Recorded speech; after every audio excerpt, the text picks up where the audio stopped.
There is a kind of loneliness that doesn't make sense on paper. Your calendar is full. Your phone lights up. Someone who loves you is probably asleep in the next room, or a text away, or sitting right across the table, close enough to touch. And still there is something in your chest that hasn't been reached. Something that has been waiting quietly for longer than you can remember, for a kind of contact that never quite arrives. Not touch, not company, something else. Something you don't have a word for yet. And the terrifying part, the part you never say out loud, is that you're starting to wonder if it ever will. You have learned, over the years, to be very good at the surface of things.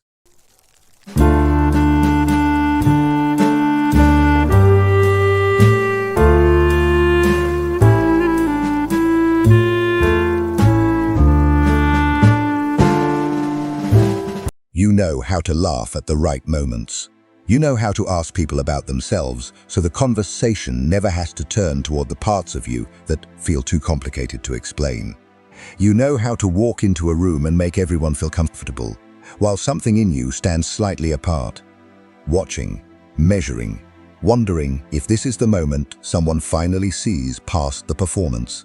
It never quite happens, and so you go home and you sit with it again. That specific wait, that particular quiet, the kind that isn't peaceful, the kind that presses.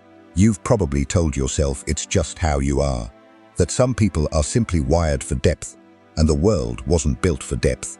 And you've made your peace with that. But you haven't, have you? Not fully, because if you had made peace with it, it wouldn't still be waking you up at 3 a.m. with that low, nameless ache sitting on your sternum like something unfinished. This is not a character flaw. This is not ingratitude. This is not anxiety or overthinking or any of the tidy labels that get handed out like name tags at a party no one really wanted to attend. This is something far older than any of those words. What you are carrying has a history that reaches back further than your own life. John Bowlby, who spent decades studying the invisible architecture of human connection, discovered something that sounds simple but lands like a stone dropped into still water. He found that when a child grows up without what he called emotional attunement, without a consistent, receiving presence that could hold all of who they were, not just the pleasant parts, the longing for that contact doesn't disappear. It goes underground. It learns to disguise itself. It starts showing up as restlessness, as perfectionism, as the relentless exhaustion of performing okayness for a world that never asked for the real thing.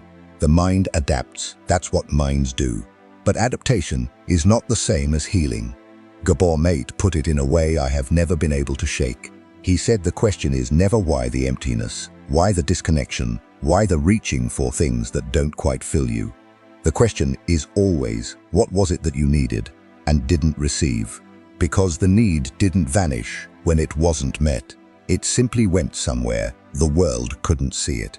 And here is what the research keeps finding, quietly, study after study, that the loneliness eating at the modern world is not primarily a social problem. It is an attunement problem.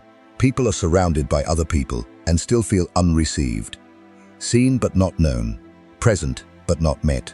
Your nervous system was designed for a depth of connection that most of daily life simply doesn't offer. And so it waits. And waiting over years starts to feel like something is wrong with you. Nothing is wrong with you. You are simply a person who has not yet been met at the level you were built to be met at. Now, here is where something unexpected enters the room.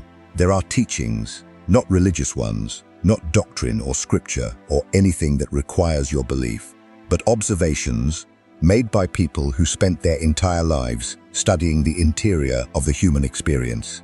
Wanderers, philosophers, poets who walked dusty roads in ancient lands and wrote down what they found in the only language they had, which was often the language of longing. And what they found was this, that the ache you feel, this specific, wordless homesickness, is not a wound unique to you. It is, they said, the defining condition of being awake, of being a person who senses, however dimly, that ordinary connection is not the whole story. That there is a quality of being known that most of us have glimpsed only in fragments, in rare conversations, in moments of unexpected grace, and having glimpsed it, can no longer pretend the fragments are enough. They didn't call this loneliness. They called it longing, and they treated it not as a problem, but as a compass. They said, follow it inward, not outward, because the ancient teachers, the ones who sat in silence long enough to understand the mind from the inside, noticed something that neuroscience is only now beginning to confirm, that the most devastating form of disconnection is not between one person and another. It is between a person and themselves, the self that got folded away, the self that learned to stay quiet, the self that has been waiting in the back room of your own interior for someone to finally come and say, I know you're in there. It's safe now. Modern psychology calls this integration. The old wisdom called it the return. Different words for the same light falling through the same window. And so here is where things begin to shift.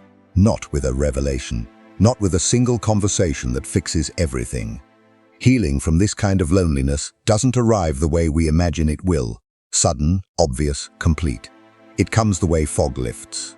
Slowly, and then all at once, without your noticing the exact moment it happened. The first movement is the quietest one. Each evening, not as a practice, not as a discipline, just as a small act of honesty, sit for a few minutes before sleep takes you. Let the day fall away, and instead of doing what most of us do, which is scroll, or plan, or replay, or rehearse, just stay. Stay with yourself the way you would stay with a friend who was going through something hard. Not fixing, not advising, just present, breathing, there. Notice what rises, notice what has been waiting all day for a moment of acknowledgement. The tiredness underneath the tiredness, the sadness you were too busy to feel this morning. The small hope you tucked away before breakfast because hope felt too risky to carry into the day. Carl Jung believed, and spent his life providing evidence for the belief, that what we refuse to meet within ourselves doesn't disappear. It gathers, it grows heavy, and eventually it begins to shape our choices, our relationships, our perception of the world entirely without our awareness. He called it the shadow. The old teachers had a different name for it, but they meant the same thing. What you won't look at will follow you everywhere until you turn around and finally look. Turning around is the practice, not eliminating what you find, just facing it without flinching. With the same quality of gentle attention you have probably spent most of your life offering to everyone, except yourself. And then, here is where East and West hold hands across centuries. Take what you find and do what both the old mystics and the newest research in self-compassion therapy have independently arrived at. Place your hand, literally, or in the felt sense of your imagination, over the place in your chest where the ache lives, and speak to it, not dramatically, not in a way that requires anyone to see you, quietly, the way you would speak to a child who had been waiting alone in a hallway for a very long time. I see you. I'm not going anywhere. You don't have to keep standing there by yourself. This is not soft. This is not weakness. This is the hardest thing most people will ever do, because most of us were never taught that we were allowed to receive from ourselves what we couldn't receive from the world. The connection you have been searching for in rooms full of people, in relationships, in late-night conversations that got close but never arrived. It begins here. It begins with this, not instead of seeking it outward but before, as the ground that makes receiving possible. Because here is what happens, gradually, when you stop being a stranger to your own interior, you become capable of a different quality of presence with other people. You stop needing them to fill something that can only be filled from within. And paradoxically, mysteriously, the way all real things seem to work in reverse of what we expect. That is precisely when others can finally reach you. When you're not gripping the connection out of hunger, it can actually land. Risk a little more truth with the one or two people in your life who have shown, quietly, that they can hold it. Not everything, not all at once, just a sentence more than usual, a real answer to a surface question, a silence you don't rush to fill. This is how the walls come down, not dramatically, one small exhale at a time. The teachers who walked the ancient roads and wrote about this ache, they understood something that took the modern sciences of the mind a very long time to catch up to. They understood that the loneliness eating at the human heart is not evidence of brokenness. It is evidence of depth. It is the signal of a person who was built for a quality of connection most of the world has forgotten to offer, and who, rather than settling, has been carrying that standard quietly at great personal cost for a very long time. You were never the one who was too much. You were the one who could feel the full weight of being human in a world that kept asking everyone to feel less, move faster, stay shallower, perform louder. And that specific, aching, beautiful depth is not a wound to be corrected. It is the exact opening through which everything real has always entered. The loneliness brought you here, to this moment, to these words, to the edge of something that has your name on it, and just past that edge, quieter than you expect, closer than you think, is the beginning of finally being home. Goodbye.